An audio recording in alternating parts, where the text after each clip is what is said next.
हमें जगाना आता है। नागनिया के पास से हटे, नाग के पास खड़े हो गए, खड़े रहे। इतना कही के नाग की पूछत भाओ दवा, सोई फुंकारी भरता हुआ उठो सांप झरना।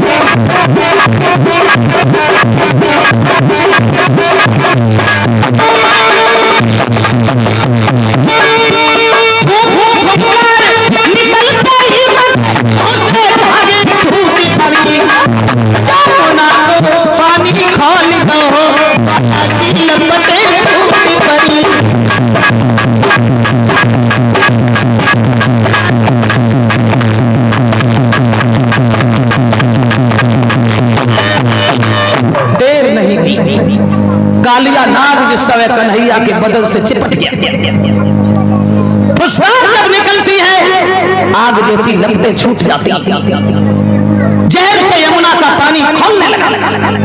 भगवान ने देखा अब हम तो घिर गए, अपने शरीर को गर्म किया, घबराए के काली दूरी हुआ, त्यों ही मोहन ने हाथ किया, धीरे से नथनी पिचका दी, झटकाली नाग को नाथ लिया।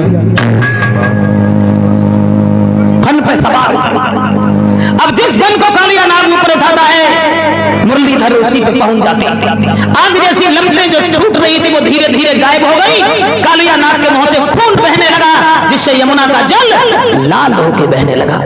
ऐसा ही नहीं कि रुक गई श्वास, धनते उठो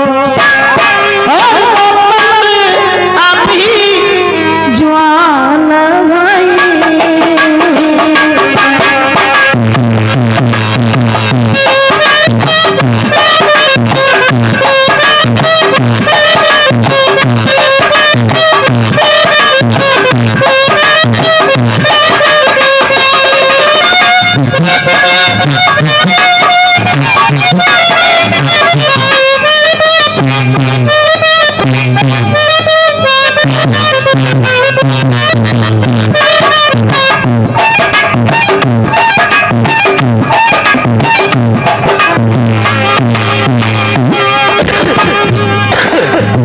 व्याकुल हो कालिया नाग,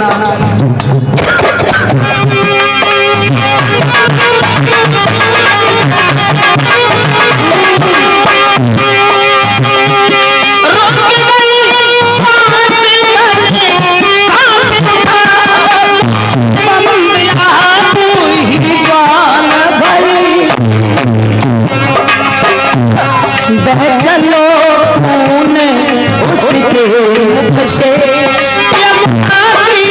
धारा लाल भई।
कालिया नाग भगवान कन्हैया की बंसी की धुन में मस्त होकर के नाचने लगा।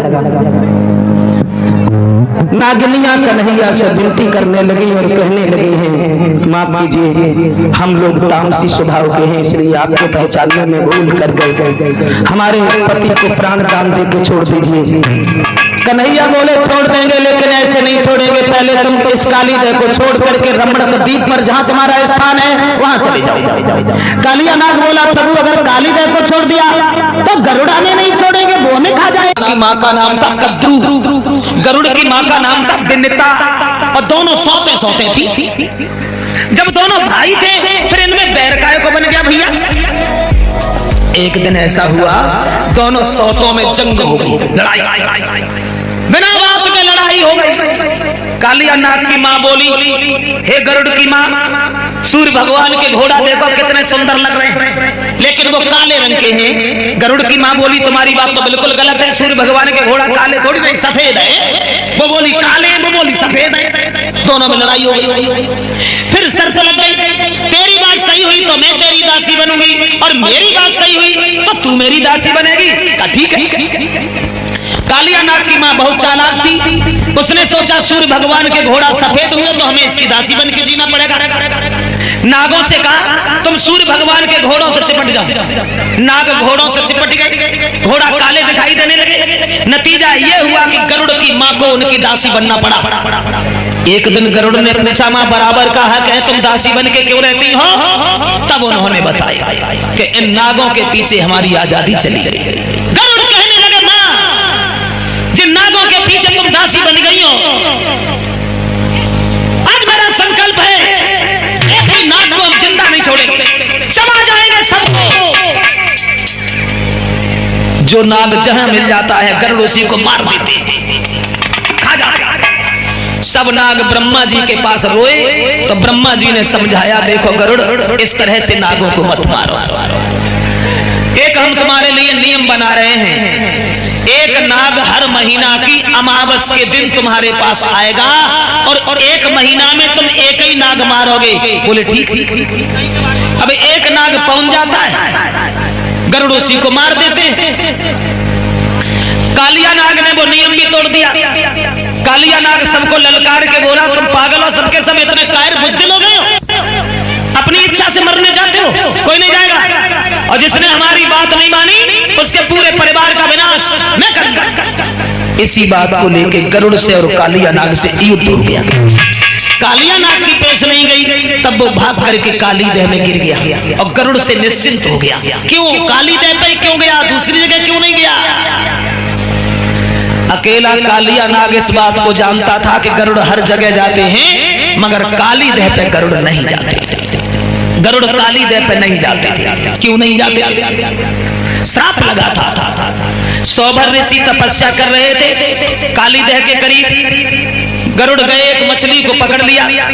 सौभर ऋषि बोले, सुनो गरुड़, दूसरी जगह भोजन का इंतजाम कर लेना, यहाँ जीवधारियों का वध मत करो। लेकिन गरुड़ नहीं माने, मछली को खा गए। सौभर ऋषि बोले, सुनो गरुड़, आज तो कोई बात नहीं, चले जाओ, और आज के बाद जिस दिन तुम कालीदह पे आओगे और उसी दिन तुम मर जाओगे। इस डर से गरुड़ कालीदह पे जाते नहीं थे और कालिया नाग वहां निश्चिंत होकर रहने लगा था।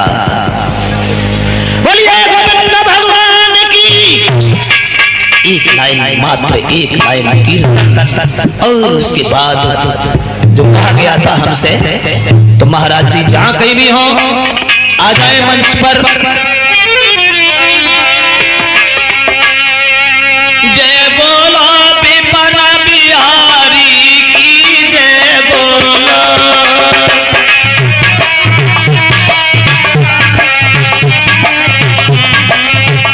जय बोलो मदन मुरारी की, जय बोलो।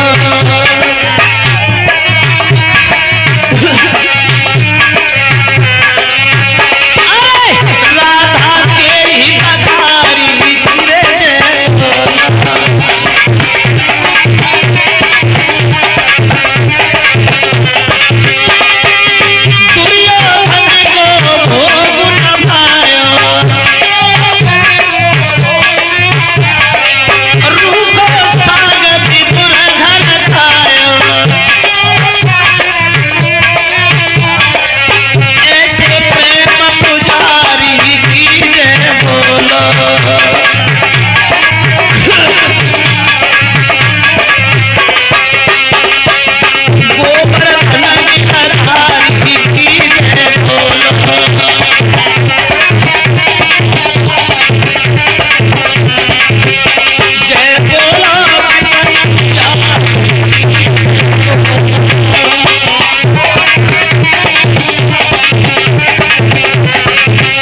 पहली भक्ति है संतों का सम्मान, संतों की सेवा, संतों का आदर करना।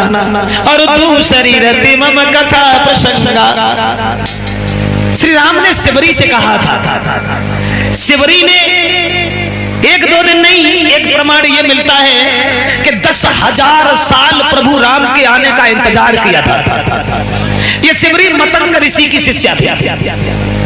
उनसे कहा था, कितने प्रेम के बंधन में बंधे थे भगवान राम जो झूठे बेर खाए थे। सिबरी से कहा था कि प्रथम भक्ति संतन कर संगा और दूसरी रति मम कथा प्रसंगा।